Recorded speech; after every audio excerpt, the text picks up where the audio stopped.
Welcome to part 2 on 1958, one of the great years in jazz history. And 56 was an amazing year. We really see the LP start to become the format and how that impacts recording and sessions. 57 was an incredible year, and the hard bop sound of Blue Note really defines it.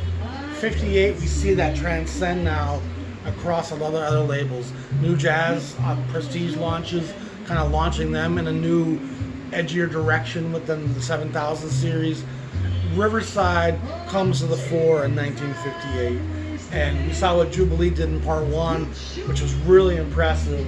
And even more impressive is what the great Riverside Orrin Keaton News Bill Grauer label does in 1958.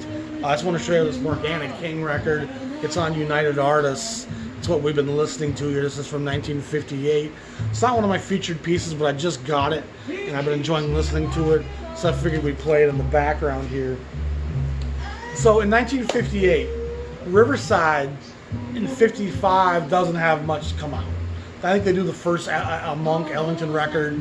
There's about 8 other things that come out in 55. 56, there's about another dozen things. 57, it's a bit of a bigger chunk, but by 58, they're doing a big body of work. They've really hit their stride, and it's impressive what Riverside does here in 1958. In terms of artists and cutting edge, Riverside's really establishing itself. Bill Evans, number 291, and this, again, the modern series at Riverside starts at 200, and so about 260 to about 320 is what happens in 1958 at Riverside, and it's nothing but gold in that whole stretch. It's very impressive. It's probably not quite what Blue Note does in 57, but it's probably not that far off. Bill Evans makes this incredible record. Everybody digs Bill Evans, and of course Miles Davis is about to hire him and really propel his career to the next level and elevates him into the pantheon of the real giants of this music. He's one of the baddest white cats to ever do this thing. He comes from a struggle as a young guy. His dad was an abusive alcoholic. His mom wasn't very present. He spent a lot of time at his aunt's place, if I recall. I do an episode on Bill Evans about a month ago, worth a watch if you haven't seen it. But Evans is one of the architects of modal playing, and Miles hires him because he worked with George Russell, and Russell kind of invents the ideologies behind modal playing, and what he does with Russell, which we saw in 56 and 7, is very impressive. You know, it's great stuff, and Russell's a very innovative guy. So Miles gets credit for modal, but by no means is Miles to deserve any credit for it. The only credit he deserves is he brought to the masses with Kind of Blue and somewhat on Milestones. But it's not a Miles doesn't innovate. He borrows and makes popular. And Evans deserves all the credit he's gained, and he's probably easily the most collectible white jazz musician. And we're just measuring that by what his records go for. He's the only white musician I can think of that I've seen his records sell for over $1,000. And the only one that even comes close is probably Chet Baker. And I've seen Baker stuff go for hundreds of dollars, up to 6, 7, maybe 8. I don't think I've ever seen a Chet Baker record be in the $1,000 range plus. I've seen Bill Evans stuff go for $3, $4 grand for really nice copies of his Riverside material. His Verve stuff, on the other hand, which is actually still really good, some of the best modern jazz Verve does in the 60s is their Bill Evans stuff. Those records go for $30, $40. So if you're looking for some affordable Evans, dig his early stuff on Verve, and then pick up reissues of the Riverside stuff when you get the chance. But this is just one example, 291. 273, the great Blue Mitchell, one of the great trumpet players of the era, launches his career at Riverside with the Big Six, with Wilbur Ware, Curtis Fuller, Johnny Griffin, Philly Joe Jones, and I can't see the other one, Wynton Kelly. This is a great record. I bought this as a sealed OJC from the 80s. I think I paid $40 for it about 6 years ago. And OJCs were already starting to climb in price then, and this was sealed, an old sealed copy. It's a great record. Blue Mitchell, of course, plays with Horace Silver a long time, and that's kind of where he really cuts his teeth and earns his credibility on some level. But he launches his solo career here at Riverside, does about 7-8 sides on Riverside, 58 through about 62. And then he moves to Blue Note and makes about 8 records at Blue Note that are all outstanding as well. Blue Mitchell's a really underappreciated cat, and one of the great trumpet players in the mid-range. He's kind of in the range of a Kenny Dorham. He's not the fire of a Hubbard or a Clifford Brown or a Nat Adderley, Booker Little. You know, leaving Lee Morgan. Those guys are pretty fiery. And he's not the mellow of a Baker, Miles, Art Farmer. He's more in the middle, a little softer than Donald Byrd maybe, but he's still got lots of velocity when he wants to drive it. So he's a great mid-range trumpet player in the Donald Byrd school, but not influenced by Byrd. He's got his own sound for sure, and he likes some interesting angles and colors at times. Blue Mitchell's really kind of an underappreciated guy. Cannonball Adderley now has become a linchpin of the Riverside sound. He's gone through his era at Savoy. He makes his recordings for Emerson in 57, 56, and he does a lot of stuff.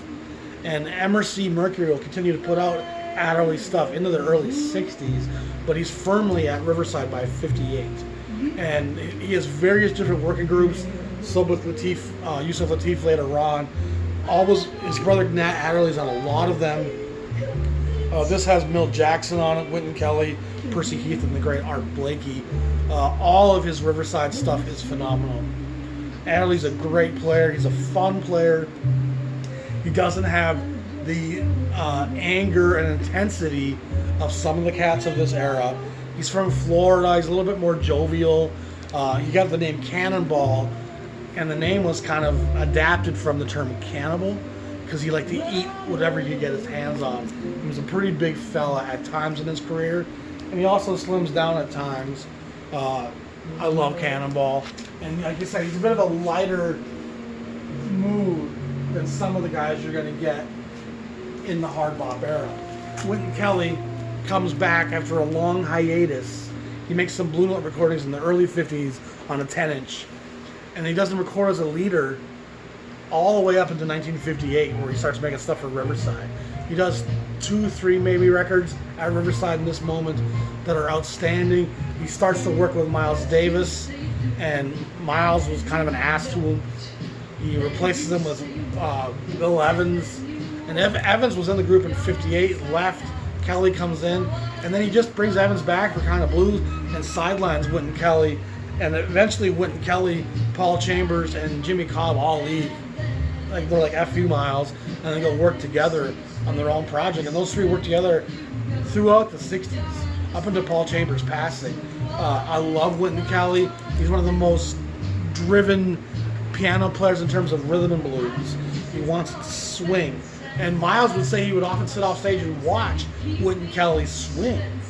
The problem was, when Miles decided he wanted to do something modal, Wynton Kelly was an R&B swing guy, and Bill Evans, that white guy that played with George Russell, that guy knew modal. I need to bring Bill Evans back. Wynton, sorry. And Miles sidelined Red Garland in a very sad way as well.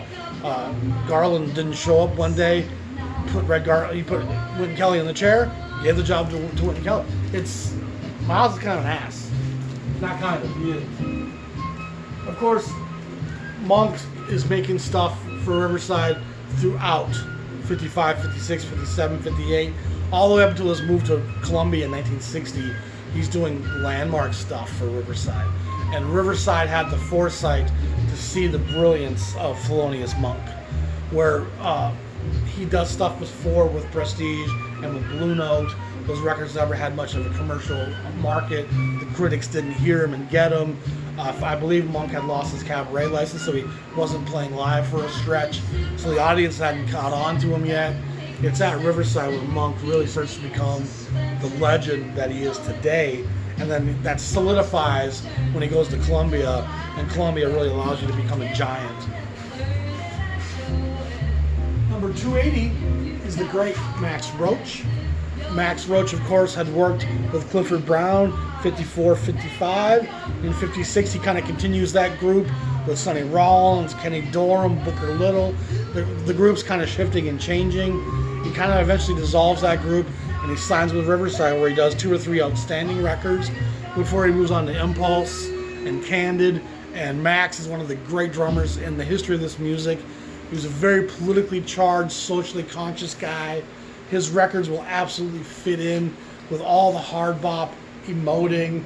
George Coleman's on this record, another guy that he plays with a lot. Ray Draper's on the tuba, who had came over from Jubilee. Booker Little actually comes with him on this one. It's a great record. Art Davis is on the bass. Deeds, not words. We don't want to hear you talk anymore. We don't want your promises. We don't want none of the bullshit. We want actions. That's a pretty strong statement of where a guy like Max Roach is coming from.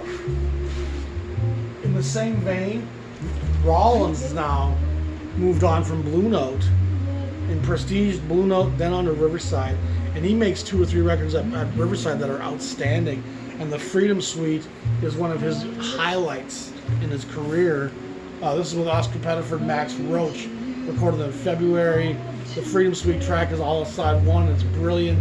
He makes a really charged, socially conscious statement on here about how it's time for change and how the black artist has been a real progenitor of the American arts. And yet he's not even given any civility. You know, so you see guys like Roach and Rollins starting to demand more respect. Benny Golson is now firmly at Riverside. He does a couple records here that are outstanding. The modern sound of Golson in 57 is great. And in 58, another side of Benny Golson is also an outstanding record. This has Jamie Merritt, Philly Joe Jones, Barry Harris, Curtis Fuller, and of course Benny. Great stuff. He's a real modern tenor player, a little short fellow from Philadelphia who Coltrane was in his group back in the early 50s. Benny is one of the guys that's really on the scene forever. He's still with us until, I think he just passed. Or is that Jimmy Heath? Maybe Golson's still with us even. You gotta love Benny Golson. A real modern player. He's not, again, in the angry vein of some of the guys. He's more a musician's musician, you get the feel. And this is branching out with Nat Adderley and Cannonball's brother. Again, they're from Fort Lauderdale, Florida, or something like that. Tampa. I think it's Tampa, actually. And this is with the 3 sounds. Gene Harris, Andy Simpkins, and Bill Dowdy. And then Johnny Griffin shows up on tenor. And Griffin has been at Blue Note in 56, 57, making some great records with that hard bop Blue Note sound. And he's about to come over to Riverside and make a string of landmark records at Riverside that mix hard bop with the blues. And Griffin's great at doing that. So this record's outstanding and really shows you where Riverside's at. Adderley also finds the time to squeeze in this record at Blue Note. And this is, of course, landmark stuff. Adderley's also working with Miles' sextet at this point. And he and Miles worked together with Alfred Lion to make this record at Blue Note under Cannonball's name. For most people, this is a Miles Davis session. He certainly gets plenty of air time playing on this record. And I don't think Miles ever sounds better. Sam Jones, Hank Jones, and Art Blakey round out the rhythm section, and they're just thunder and lightning. And Autumn Leaves is one of the most beautiful songs in the history of jazz. The piano by Hank Jones on that is marvelous. This is a landmark record. Donald Byrd has been wrapping up his series of stuff at Transition. He's working with Gigi Grice on Columbia, doing the Jazz Lab stuff. We saw that also at Jubilee. Now he's been doing some side work with Mobley, with Lee Morgan at Blue Note. Now in 1958, he launches his career at Blue Note. And he stays with Blue Note into the 70s. And Donald Byrd's one of my favorite players. He's a middle-range trumpet player with a great degree of groove and velocity and soul and heart and integrity and spirituality. He's just one of the real giants of this sound and kind of defines a lot of what the Blue Note sound is. Aggression under control, a tempered anger, a velocity of terminal emotion. These guys are really saying a lot on these records. He brings over Pepper Adams, one of his Detroit buddies, the white baritone player, and him and Pepper work together on a lot of stuff. Landmark, Sam Jones, Art Taylor, and Wynton Kelly round that record out. Horace Silver now is moving into 58 with his great quintet. This is Finger Poppin'. This is a serious record. One of my favorite Horace Silver records, with, of course, the aforementioned Blue Mitchell. Junior Cook is on the tenor sax, who also, Mitchell and Junior Cook played with Horace Silver for about 8 years together. Louis Hayes and a guy by the name of Eugene Taylor is on the bass here. Hayes also plays with Silver for a while. A great record. It really cooks. This is great driving, hard bop, full of groove. It's not just a simple virtuosity statement of bebop. It's got a lot of groove and melody to it. And it's fantastic. 1958, Blakey. The great Art Blakey is back in the fold at Blue Note. He does some stuff 54, 55 that's mostly live stuff before Blue Note. In 57, he has this great range of stuff from the Vic label to Jubilee to Pacific to Bethlehem. He's everywhere in 57. In 58, he comes back to Blue Note and he launches the Jazz Messengers, kind of version number 2. But it's the Jazz Messengers as we come to know them. And you see Benny Golson's on this, Bobby Timmons, Jamie Merritt, Lee Morgan. From this moment into about 67, Blakey is a gold mine of hard bop, the driving fury of the black artist. Blakey defines it. Lou Donaldson makes one of his great masterpieces, 1593 and 1958, early 58. And this kind of continues the sequence I was showing you in that Blue Note 57 series. If you didn't watch that, you should. Blue Note in 57 is Landmark. It's incredible what they do. But this kind of wraps up the end of 58. Being at 58 kind of gives a continuation of what happens in 57. Great record. Blues Walk is a standard. And I think that record had some 45s that sold in jukeboxes. Beautiful stuff. For me, House Party and The Sermon are the two most important Jimmy Smith records. Early Jimmy Smith, before this, from 55, 56, it's really about the virtuosity of Jimmy Smith. It's very much usually in a trio setting, driven by his incredible playing and his ego on some level. Jimmy Smith is a very egotistical guy. In 58, he kind of comes back to the blues a little bit more, works with bigger ensembles, and allows space for other guys to play. And he actually, you feel like, is influenced by some of the great cats he's playing with. And he's working more as a team in 58. And he goes into 59, 60, he makes a string of great records, Chicken Shack, all those, the one with the train car. He made some really great records here, 58, 59, 60. Signs with Verve, and of course Oliver Nelson starts doing a lot of the arrangements on those Verve records. And what happens with Smith in the 60s, it's still great stuff, but it's Blue Note 58 to 60 is where you want Jimmy Smith. And Blue Note has a lot of stuff in the vaults that they continue to issue in the 60s, but he's not really a Blue Note artist at that point. Moving on here, Cool Strutting, which we talk about some in my 1957 Blue Note episodes, which you should need to watch. This is with Jackie McLean, Paul Chambers, Philly Joe Jones, and Art Farmer. And we talk a lot in that series about the role that Sonny Clark plays in Blue Note in 1957, 1958. He's a real progenitor of the aggressive, percussive, hard-driving sound, the tactile thumping and pounding and mechanical velocity of what hard bop was is defined by Sonny Clark in a lot of ways. And he's probably one of the most important musicians that, in terms of popularity and fame, is at least third or fourth tier. People don't know him. He deserves to be far more elevated in his popularity, and I'm trying to work on that. In 58, we're seeing the dregs, the ending of Bethlehem. Bethlehem in 54, outstanding. 55, 56, outstanding. By 57, it's trickling. By 58, they're on their deathbed. They do this record with not Nina Simone, and it kind of reestablishes them a little bit but it was kind of too little too late. And they end up selling out to King Records, I believe in '59. And what they put out in the 60s on Bethlehem, for the most part, is stuff from King's Vaults that they recorded that was jazz. And they put it out on different labels, but then now they're reissuing it on the Bethlehem logo, trying to capitalize on the name of Bethlehem. But Bethlehem becomes a non-entity, really. And this is really one of their great records from 1958. It's Nina Simone at her best. They kind of used her to replace Chris Connor, who had moved on to Atlantic, and they didn't want to pay her. And the same thing happens with Nina. She makes this one record for Bethlehem, they don't want to pay her, and she ends up moving on to bigger things elsewhere. And then sadly, Savoy is also, in '55, '56, there was a lot of Savoy in these episodes. This is the one Savoy record I'm going to show you in '58. There's probably a few other things I don't have from this period, but their number of releases becomes greatly diminished. They don't really embrace the new sounds that are starting to happen. Lateef is about as edgy as they want to get. Wilbur Hardin's on the trumpet. Hugh Lawson, Ernie Farrow, and Oliver Jackson. And Oliver Jackson's one hell of a drummer, by the way. So that's part 2.